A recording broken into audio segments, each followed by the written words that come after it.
going into any business, you just kind of know how much capital you need. I mean, it sounds basic, but until you get into it, you don't realize how much more you may need.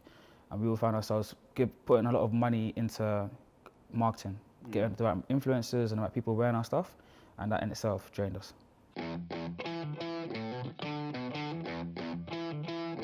Anthony from A2A3, thank you for coming on the show. Thank you for having me. We're going to talk about your new company, but we're also going to talk about your previous company because you had a couple of failures with that. Yes. And I want to see what you consider a failure. So what happened? So we started off my business partner. We fresh out of university, we put all of our money and our savings into the business. And what we found was we were marketing, and we reached a certain type of height in terms of being able to endorse the right influencers and artists. Yeah. What happened was we had a lot of money that we invested into Facebook marketing when it first came out. You say you put your savings into it, and there was two of you, was there? Yeah, there's two of us. Roughly how much would you put in So we together? put in about £5,000. Okay, all right, a lot of money for guys just out of uni, out of college, yeah.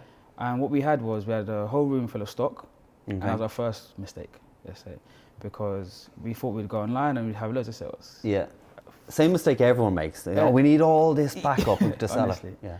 No sales at all. And then our first sale, we got 2 orders of a vest we used to sell, which was amazing. Okay. So I remember the day vividly. When you make a first sale, you never forget it. And we were in Westfield celebrating. We went to buy some more materials to make some new stuff with the money. Yeah. 2 days later, the customer wants the money back, Okay. a refund. So then For what reason? the product wasn't exactly how he expected it to be. And Okay. I was honest in this part, that's fair enough. But it messed us up for cash flow because we're trying to recuperate the money we invested already. So I had to become kind of creative in terms of how I allocated the refund. I said, you can either have a refund or actually get an exchange in terms of me making your customized piece, making it prepping out for him. He bought that. The real reason why we did that is because we had no money to give back to him. Okay. So I made him a customized piece, and that was an alternative. But back to your question in the beginning. Just with that company, were you manufacturing the products yourself, or were you getting them? Oh yeah, of course. So we were making our stuff in Camden.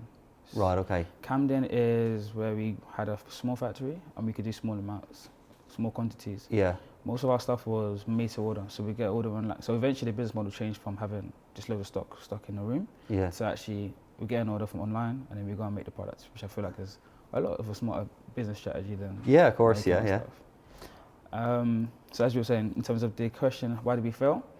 We had spent quite a lot of Facebook marketing, so we knew about Facebook marketing and targeting, but it's nowhere near as targeted as it is today. What were you pushing out? Were you pushing out videos? You pushing out images? What It were was you? more imagery. Imagery, okay. And we were driving a lot of traffic to the website. Yeah. And at the time, we didn't have a website that I would say was set up for monetization in regards to there's a lot of traffic coming in, but Yeah. our conversion was really low. And that was the fact that nowadays you set up a Shopify store, which is quite easy. Yeah. We built ours, I believe, on WordPress, and Okay. at the time wasn't that good. Yeah. It didn't suit what you were doing anyway. No, Yeah. as far as what we were doing. And then another reason why we failed, I believe, was undercapitalized. So not enough funding. With fashion, you need quite a lot of capital to Yeah. get the fabrics, make enough sizes, and going into any business, you just kind of know how much capital you need. I mean, it sounds basic, but until you get into it, you don't realize how much more you may need. And we will find ourselves putting a lot of money into marketing, getting the right influencers and the right people wearing our stuff, and that in itself drained us. Out of the 5,000, how much of that went into the product, and how much of that went into marketing? So I would say about 2,500 into product, Okay. and then about 2,500 in just keeping business going Yeah. and then endorsing people. So what have you learned? What have you been able to take to A2, A3? Never give out clothes for free. Never which? Never give out clothes for free. Okay. No, I'm joking. There's a lot of lessons, I'll be honest with you. The main things for me is find your market and serve them really, really well. Yeah. And understand your point of difference in fashion. Fashion is so heavily congested with so much competition. If you have a point of difference and you hone in on that, you can serve a niche to a better degree. Yeah. And then also know your price points where you can make a margin. So coming out of university, we could sell a bomber jacket for £60, for instance. Yeah. We were actually, I wouldn't say losing money, but we're just about breaking even because we're making in London and we're selling the bomber jacket for £60. We were trying to compete with ASOS. ASOS can sell a bomber jacket for £20 or £30. Now I realise that you need to have a considerable margin to allocate to marketing and all the other things that a business requires. but being young there, I just wanted to make it affordable for my friends and being able to sell to them as well. It's funny, like, because if you could go back, like, if I was in your position, I probably would have done. Well, it's I know it's easy to say it now, right? But I probably would have done something like put a couple of images together on Instagram or Facebook, whatever it was, and push it out to see what type of feedback and sales you're getting, you know, or interest. Yeah. And then sort of kind of, well, there's an interest here, right? Well, maybe we should set something up. Now you've got the money to kind of go, right, now we know how much to spend on fabric, and now we know how much to put into marketing. What way are you doing it now? Like, is it the same business partner? Exactly how you said it. Exactly. Okay, all right. This is there. I just told it for everyone. So you started off doing that then? So we started off exactly now. Now we make a piece, make sure it's the best quality we can do, put it out to the marketplace and see what they say. Once we get enough traction of people saying we love that piece, we love that print, then we go into production for that. And even then, we're still skeptical. We like to.